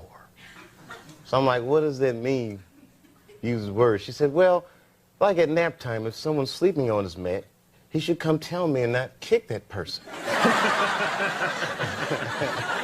I was like, what you think I'm raising, a snitch? Kick him, son. You guys want to get some help? Kick him. The kid's doing the right thing. Yeah, that's right. I'm trying to get him to keep it real, you know. Keep it real. Yeah, man. I don't Good. want no son to come telling everybody to do something. Just kick him. Kick him hard. Yeah, he'll move. Just kick him. All right. Well, Dave Chappelle, For What It's Worth, premieres Saturday night at 9 on Showtime. And you know what?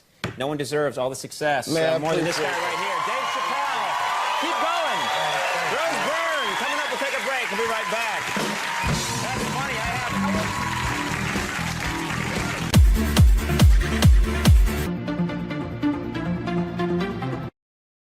Good people of Atlanta, we must never forget that Anthony Bourdain killed himself. Anthony Bourdain had the greatest job that show business ever produced. This nigga flew around the world and ate delicious meals with outstanding people. That man, with that job, hung himself in a luxury suite in France. They say 2000 party over, oops, out of time. So tonight I'm gonna party like it's 1999. I knew a nigga in high school that was an urban genius. This motherfucker's grades were so good, he got all the way from the hood to an Ivy League school with a full scholarship. From there, the motherfucker got himself into one of the best law schools in the country. And when he was in law school, he met a woman, and they fell in love. And they were gonna get married. I remember him telling me about it. He was home for Christmas, and I told him, I said, my man, save that bitch for later in your life.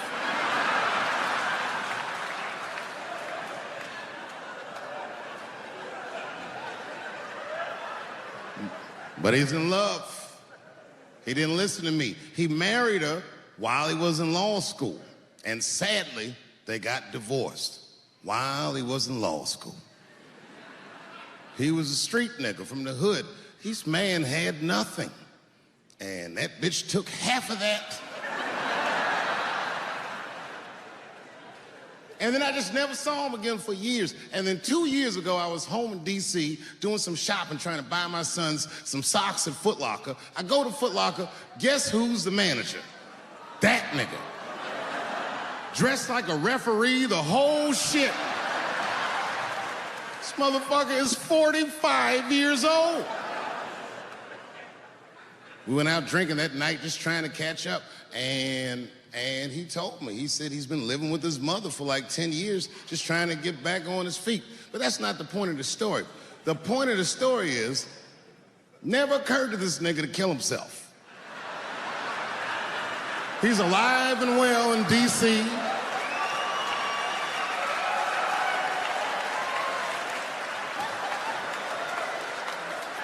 I even suggested to him that he should try it out. Like, I don't know, nigga, you might,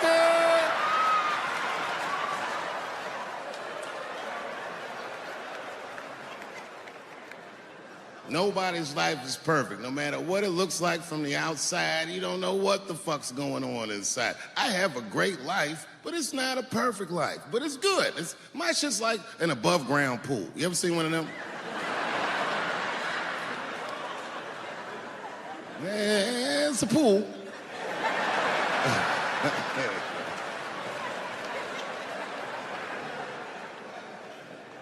So in that spirit, tonight, I thought I'd start my show a little differently. Tonight, I'm gonna do something that I'm not particularly good at, but that I like to do. Tonight, I'm gonna try some impressions out.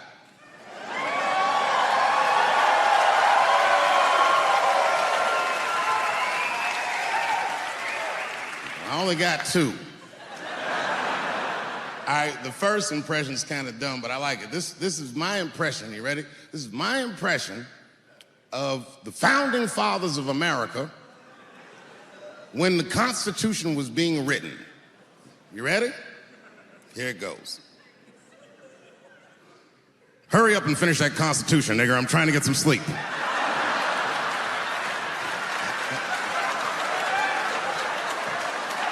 not bad, right?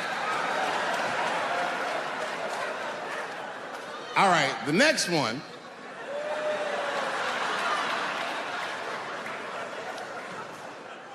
The next one's a little harder. I want to see if you can guess who it is I'm doing an impression of. All right, let me get into character. You got to guess who it is, though. Okay, here it goes. Hey, if you do anything wrong in your life, and I find out about it, I'm gonna try to take everything away from you. And I don't care when I find out. Could be today, tomorrow, 15, 20 years from now. If I find out, you're fucking finished. Who's that? That's you.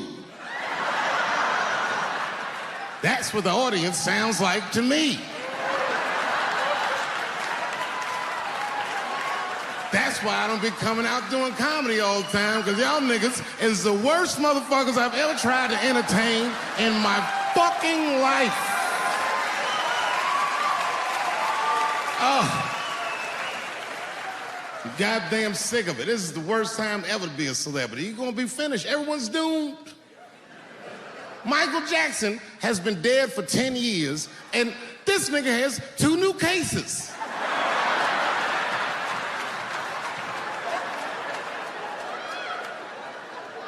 And if you haven't watched that documentary, then I'm begging you, don't watch it. It's fucking gross. I felt like HBO was sticking baby dicks in my ears for 4 hours straight. Really nasty shit. I don't want to know all these things.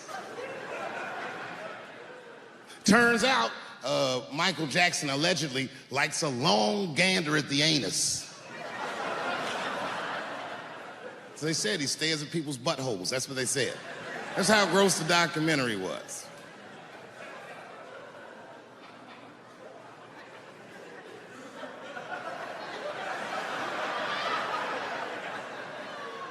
I'm gonna say something that I'm not allowed to say. But I gotta be real. I don't believe these motherfuckers. I do not believe it. But let me qualify the statement. I am what's known on the streets as a victim blamer. You know what I mean? If somebody come up to me like, Dave, Chris Brown just beat up Rihanna. I'll be like, well, what did she do?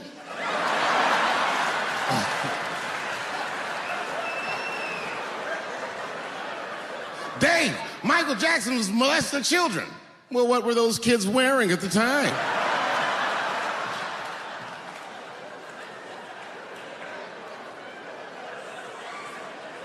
I don't think he did it. But you know what? Even if he did do it, you know what I mean?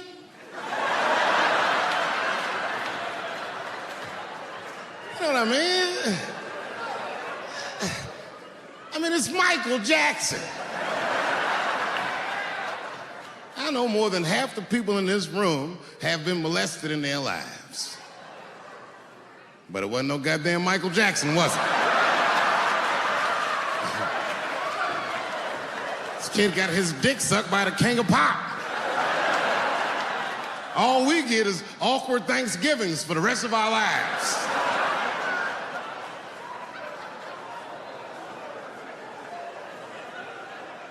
You know how good it must have felt to go to school the next day after that shit?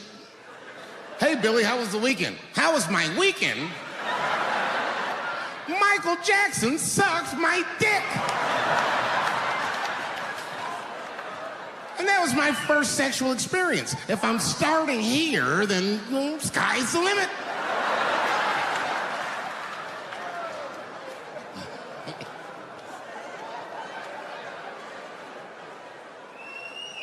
I know it seems harsh, but man, somebody's got to teach these kids. There's no such thing as a free trip to Hawaii. He's gonna want to look at your butthole or something.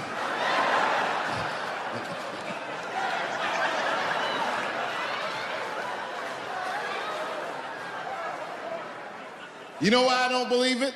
You know why I don't believe it? Because if Michael Jackson's out here doing all this molesting, then why not Macaulay Culkin? Macaulay Culkin said in an interview that Michael Jackson never did anything inappropriate with him or even around him. Think about that shit. You know, I'm not a pedophile. But if I was, Macaulay Culkin's the first kid I'm fucking, I'll tell you that right now.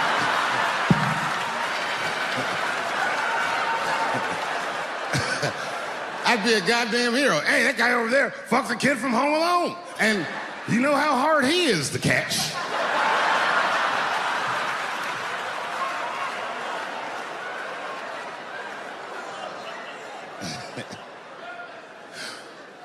My mind's telling me no.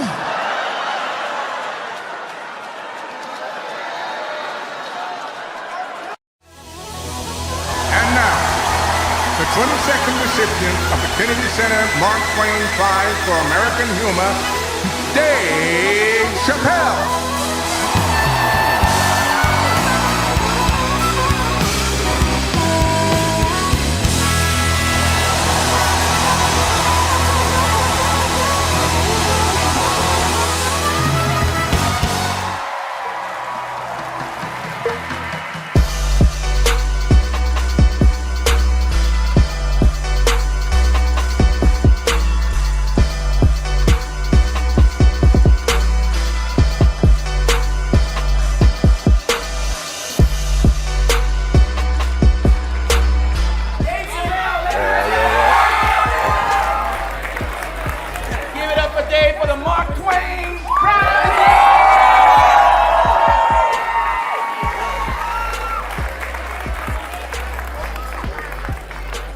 I gave you guys my Emmy, but this new prize I'm keeping for a while. In our room was Bradley Cooper and Chris Tucker, and it was just like the energy, the questions, and they give us such great advice just on like how to live your life as a performer and just like the things you need to do, like stay focused and stay at work. So it gave me a lot of motivation to just continue doing what I'm doing. I looking at y'all inspires me. I feel like I was just you, man. If I could go back and talk to myself, I would tell myself what I'm telling you guys. Be nice and don't be scared. Be nice, don't be scared. You guys have to make sure that you can trust one another. Doesn't mean you're not mad at each other. Doesn't mean you don't fight sometimes. But remember, you were going to be friends with some of these people for the rest of your life. I promise you. Stick together, help each other get through this, then you're gonna love it. You'll be very grateful you did.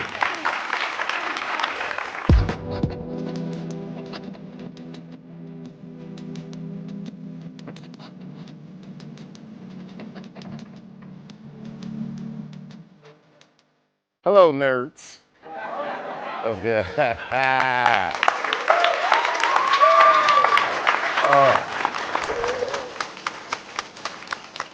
By the way, y'all were great last night. Whoever was playing, y'all were great last night. Man, the fact that you was repping at the Kennedy Center for me was an honor. Like when I was backstage, but I got all like teary-eyed. And then I remembered I had grills, and you can't cry with grills. My man, what you play? Drums, percussionist. Let me hear you on the kit. Go on, grab some sticks. Let's get. Who's the nicest on keys?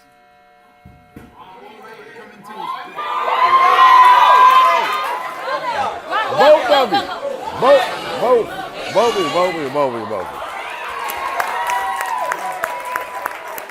All right, you first on the keys. Anything you feel. Play anything you feel.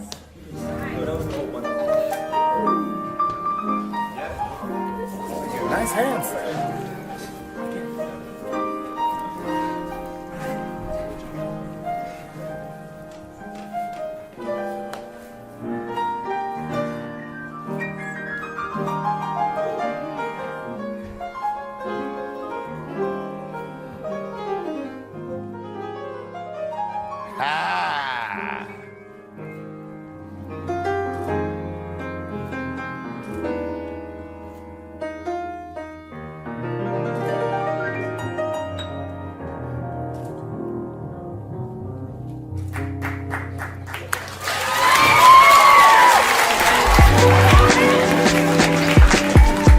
I'm very proud of you guys, man. You have no idea what this place did for me personally. And I hope that you're getting the same out of it. I hope you guys, just keep going, man. But I'm very proud of you guys, and thank you. And I'll see you in a second. I'll see you in a second.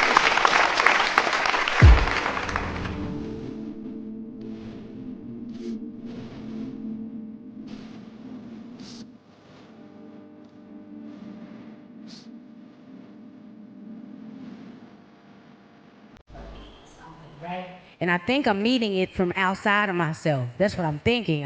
I'm a nervous, so I got to do something, and I need some encouragement. But when there's nobody to do that, you have to dig inside of yourself and say, you're good enough. Go out there and kill it. Killer. You walk to the stage and you say, where you at, killer? Where you at, killer? Where you at, killer? Bag lady, you gon' hurt your back. Dragging all them bags like that. If we really love what we're doing, the work that we're putting into it is really love. We putting love into it. So I'm encouraging you all to continue to keep putting that love into what you're doing and use that platform to enlighten the world, to inspire the world. And as you go through the times of, you don't have it at the level you want it yet, just continue to keep working at the craft and believing in what you do. That belief is such an important thing to have.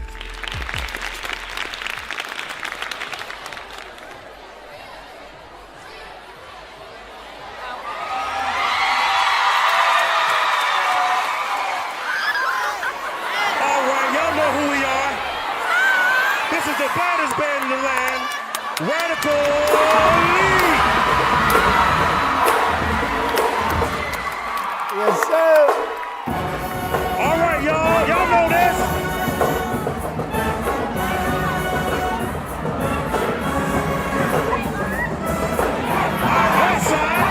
Right side, oh, we going over here. Left side, what y'all got in the middle?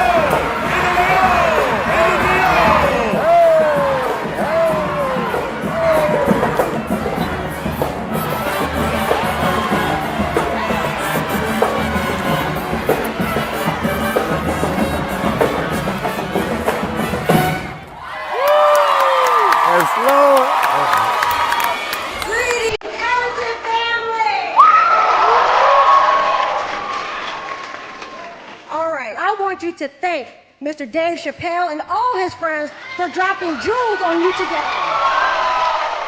This weekend, in addition to giving Dave a key to the city, and I don't give out too many of those, I proclaimed October 27, 2019, and every October 27 from now on, Dave Chappelle Day in Washington, D.C.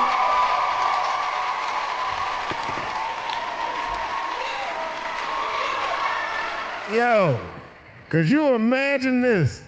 My own day, and it's proclaimed at my old high school. So this is what I suggest. From now on October 27th, everybody in honor of me at Duke Ellington skip school.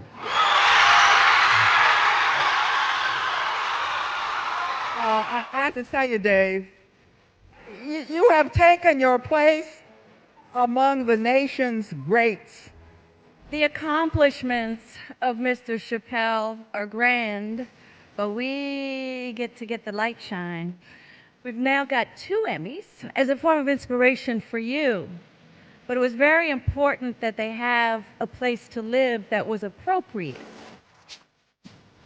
His contribution to this school, to arts education, is so valuable. For them to see somebody like Dave, who not only has gone on to great success, but never forgot where he came from and continues to give back to his community, will hopefully not just inspire them to great success, but will also inspire them to give back to the community that hopefully will give them as much as they deserve. This was an extraordinary gift for Dave and his team to craft for the students at Ellington. They will never forget the impact of being introduced to not only this alum that has changed the face of art and culture in this country, but also to his friends, masters in their field, who cared enough to give to the next generation of artists in this country. It was an awesome experience, and our students will never be the same. And just know that I'm honored to be able to say that I went to this school. And one day you will be too. And I'm very proud of all of you.